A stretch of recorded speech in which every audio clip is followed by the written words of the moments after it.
No one truly knows when the whispers began.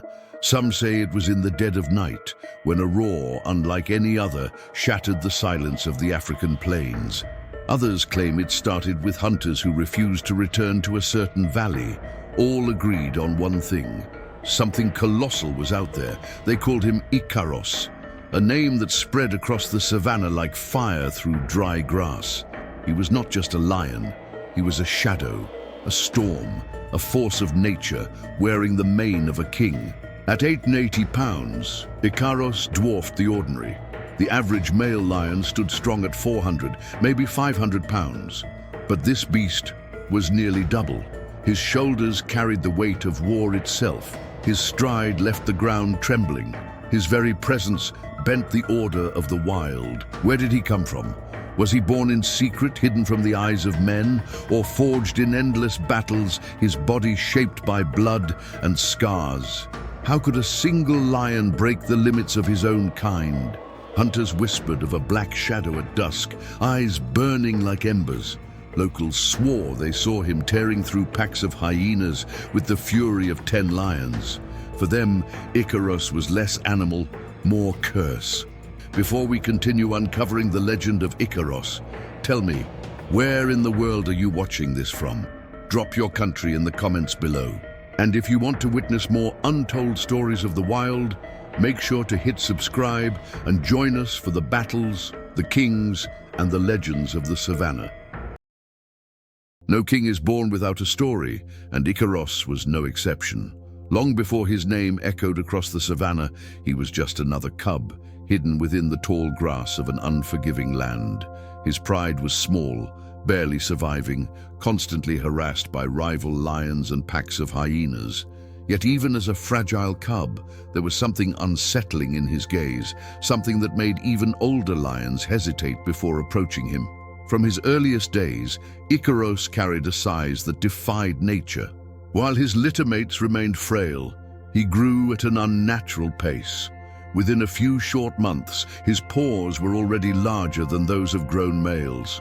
His roars, though still the cries of a cub, carried a strange depth, as if promising the fury that would one day shake the earth. The savannah is a ruthless teacher. Young lions often starve or fall to predators before they reach their prime. But IKAROS was no ordinary student of the wild. At barely 1 year old, he chased down a warthog and killed it alone. Guides who witnessed the scene swore it was like watching a predator born centuries too late, an echo of the primordial beasts that once ruled the world. Scars marked his body even before adulthood. A deep cut across his flank told of an early battle with hyenas. Another wound across his muzzle hinted at a clash with a rival cub. These scars did not weaken him. They became his signature, proof that he was molded by conflict, not spared from it. By the time IKAROS reached his 2nd year, he already dwarfed the males of his pride. The lionesses whispered, as if fearful of angering him. The young males challenged him and fell swiftly, their pride broken before they even had a chance to fight. His dominance was no longer a matter of age or ritual. It was written in the sheer weight of his presence. It was then that the savannah began to notice. Wildebeests shifted their migrations. Gazelles avoided the riverbanks where he prowled. Crocodiles retreated when his shadow appeared at the edge of the water. The animals seemed to sense that this lion was not bound by the same rules as others. Hunters told stories of a lion whose roar shook the ground, even though he was barely grown. Some dismissed the tales as exaggeration. Yet each passing season, the evidence mounted. Carcasses of hyenas scattered across the plains, claw marks carved into tree trunks higher than any lion should reach. The rise of IKAROS was not quiet, nor gradual. It was a storm, sudden and violent, rewriting the order of the wild. But this was only the beginning, for the savannah was about to witness what true domination looked like. The first true test of IKAROS did not come from rival lions, but from the relentless chaos of the hyena clans. The African savannah had always been their kingdom of scavenging, a place where they thrived in numbers and cunning. Against ordinary lions, hyenas held the advantage of overwhelming packs. Against IKAROS, however, their laughter would soon turn into silence. It began on a moonless night. A chorus of cackles echoed across the plain as nearly 30 hyenas encircled a watering hole. A young lioness had been cornered, her cries for help carried into the wind. Then came the sound that split the night apart, a roar so thunderous that even the elephants stirred in the distance. IKAROS had arrived. What followed was less a fight and more a massacre. With each strike of his claws, hyenas crumbled. His jaws snapped spines with terrifying ease. Witnesses spoke of bodies hurled into the air like broken dolls, blood staining the dust beneath the stars. For the first time, a pack that lived by numbers discovered the cost of underestimating one lion. But the hyenas were nothing if not persistent. They returned again, this time 50 strong.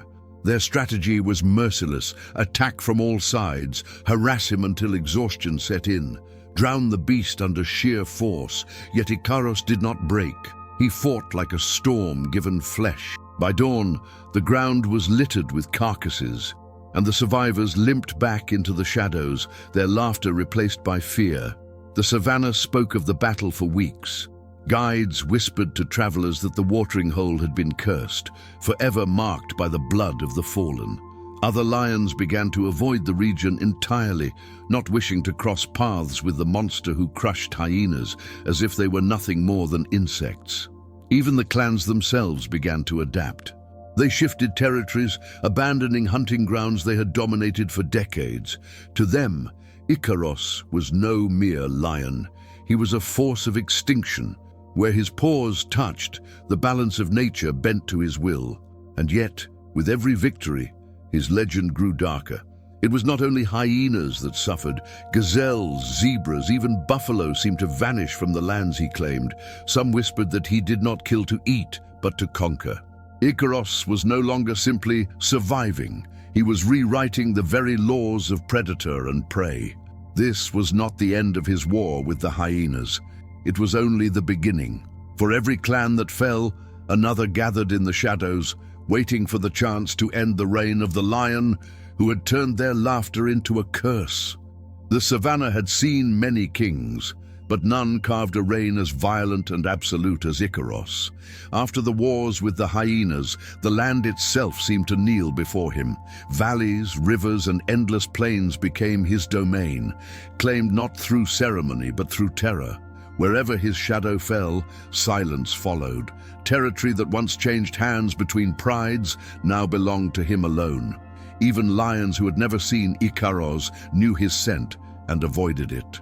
Entire prides shifted their ranges, unwilling to risk the wrath of the war machine that ruled with claws and scars. He was no longer part of the natural balance. He was the force that unmade it. The watering holes were his fortresses. At dusk, herds of wildebeest hesitated to drink, waiting for the tremor of his roar. When he appeared, they scattered in blind panic, leaving the land eerily still. The rivers, once filled with crocodiles lying in wait, became strangely quiet. Even those reptilian monsters retreated from the banks, he claimed. Other males, hungry for glory, sometimes dared to test him, but each challenger ended the same way: broken, defeated, their roars silenced forever. IKAROS collected scars like trophies, each wound deepening his legend rather than weakening him. He ruled not just with power, but with fear, and the Savannah learned to obey. By nightfall, his roar traveled farther than the wind itself. It echoed across valleys, vibrating through trees and bones alike. Guides compared it to thunder trapped within the body of a beast. Villagers swore the ground itself shivered when he called, as though the earth recognized its master. Lionesses followed him, not out of choice, but out of inevitability. His size, his dominance, his aura, it allowed no alternative. Cubs born under his reign were marked by his blood, heirs of a terror that seemed destined to outlast him. Every birth was seen not as hope, but as the continuation of a curse. Yet even in his glory, shadows gathered. For every victory, IKAROS inspired enemies. Exiled males, hungry and desperate, began to whisper his name with hatred. Hyena clans still plotted revenge. The savannah was vast, but word of his dominance spread farther than his reach, stirring forces that would one day challenge him. Still, in that moment, IKAROS stood unchallenged. The plains bled for him, the rivers bent around him, and the night trembled with his roar. He was no longer a lion among beasts. He was the kingdom itself, built not on honor, but on blood. For years, IKAROS reigned without question, but no throne, however drenched in blood, is ever truly secure.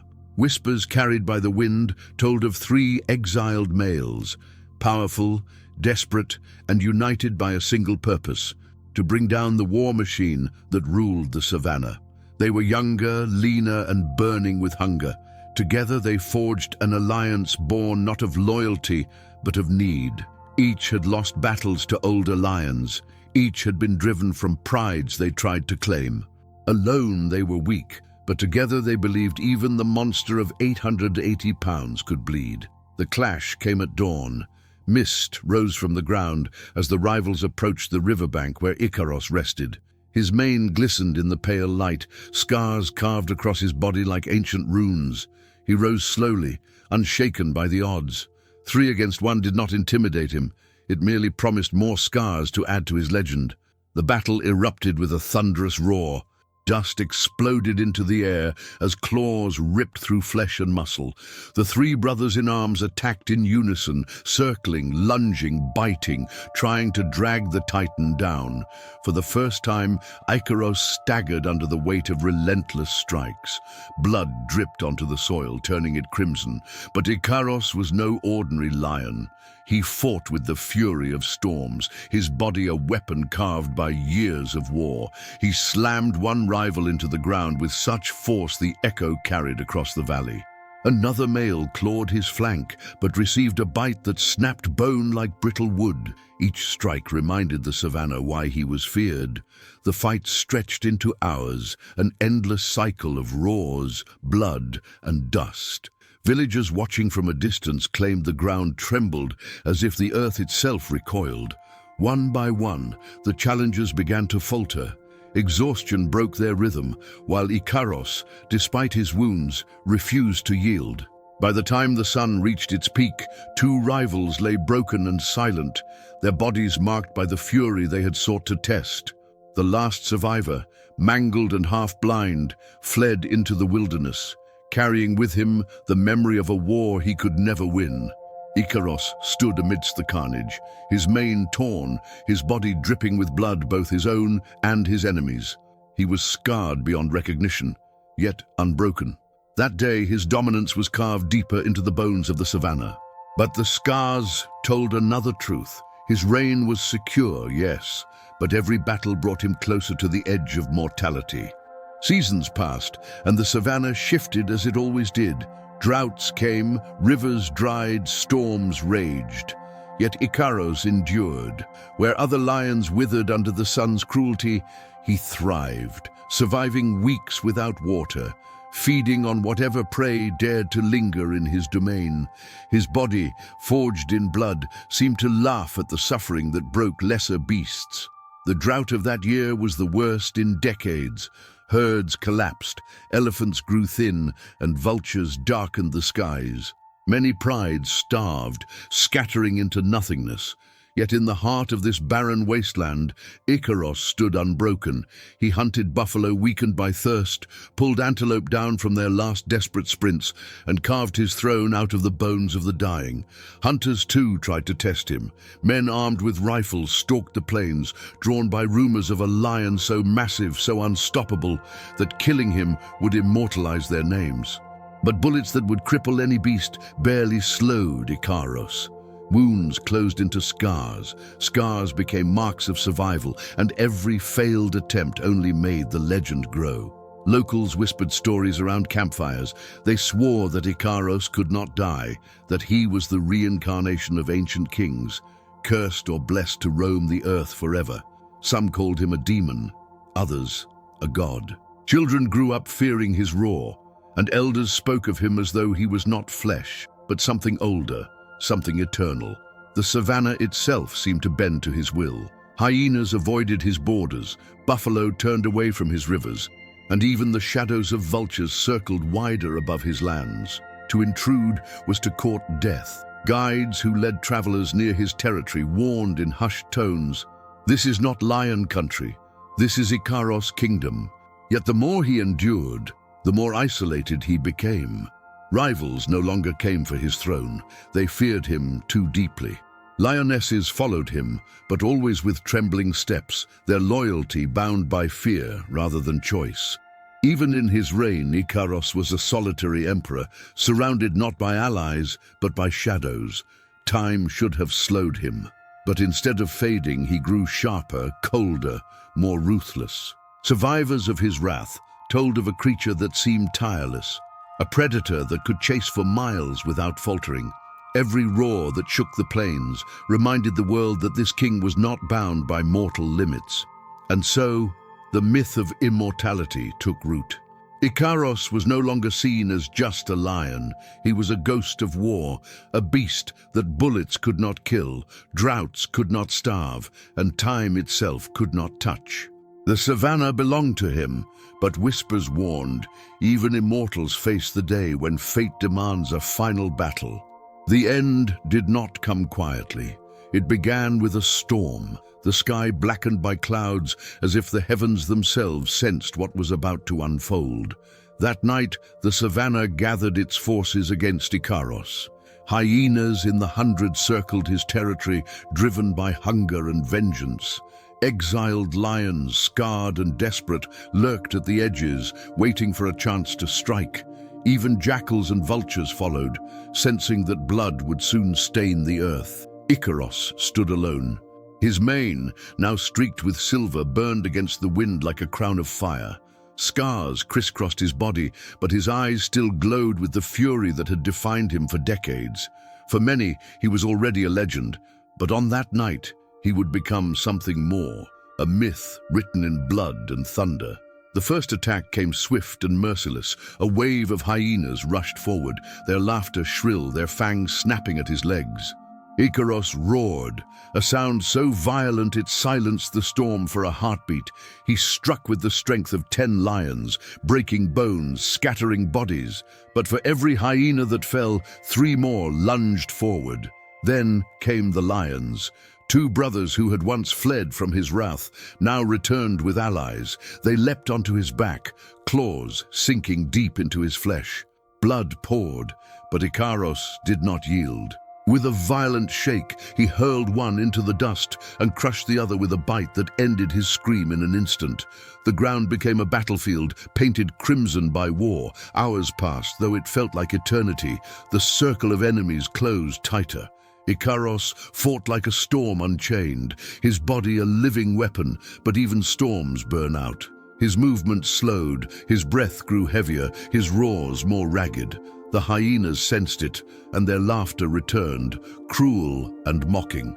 And yet, even in his weakening state, IKAROS refused defeat.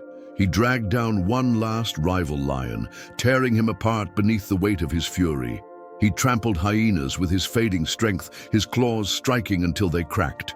Every heartbeat was defiance, every step a reminder that kings do not kneel. Finally, his legs trembled, his chest heaved, and his great body collapsed onto the blood-soaked earth. The enemies around him hesitated, as if unsure if he had truly fallen.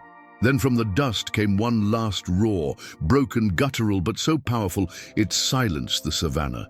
It echoed across the plains, across rivers, across villages, carrying the weight of his name.